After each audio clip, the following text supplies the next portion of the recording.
Welcome to my channel স্মৃতির পাতা। আজকে আমি চটপটি রান্না করব। প্রথমে বুটগুলিকে ভালো করে বেছে ধুয়ে নিতে হবে। ধুয়ে তারপর সিদ্ধতে দিব। আমি 1 কেজি বুট নিয়েছি। এর মধ্যে পানি মিশিয়ে দিয়েছি আধা লিটারের মতো। এটাকে এখন সিদ্ধ দিব। লবণ দিয়ে দিব 2 টেবিল চামচ লবণ দিয়ে দিব।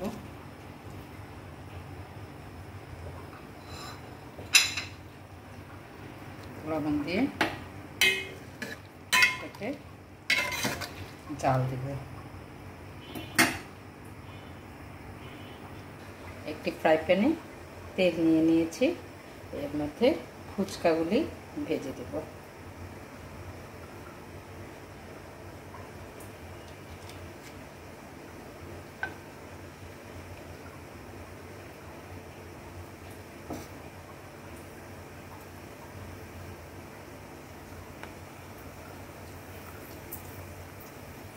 ফুচকাগুলি ভেজে নিচ্ছি।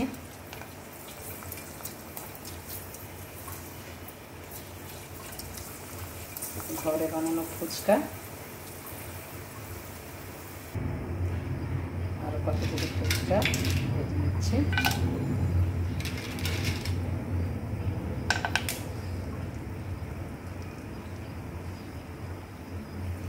পাশে দোকান থেকে কিনেও ফুচকা ভেজে নিতে পারেন।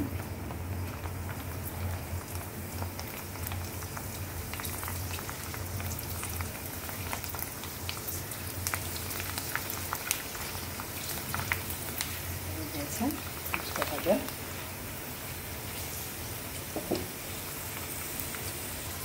কত সুন্দর ফুচকাগুলো ভাজা আছে।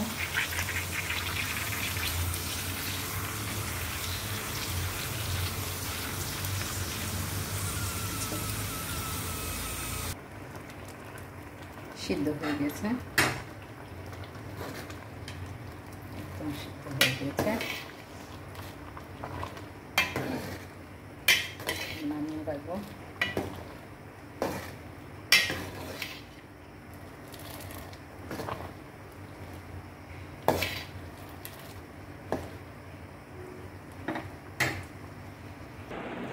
এখন আমি চটপটির সব আইটেম মিক্সচার করব।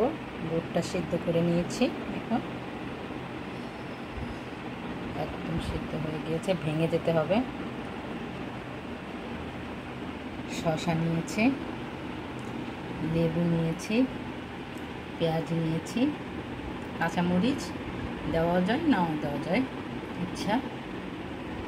টক, তেঁতুলের টক নিয়েছি, চটপটি মশলা, ফুচকা যেটা ভেজেছি ওটা, চিলি ফ্লেক্সটা দেবো, চিলি ফ্লেক্স নিয়েছি, আলু, ডিম। এখন আমি ডিমটা কুচি কুচি করে কেটে নেব। আমি ডিমটা কুচি কুচি করে কেটে নিচ্ছি।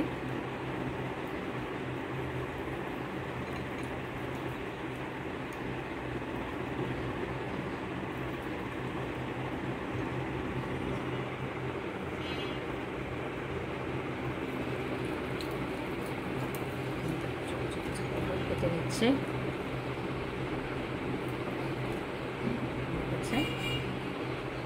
আলুটা কেটে নেব।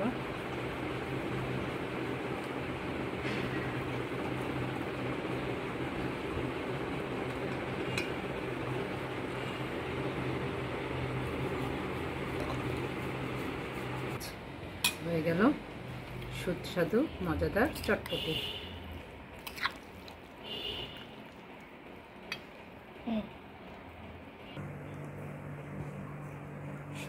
মজাদার চটপটি।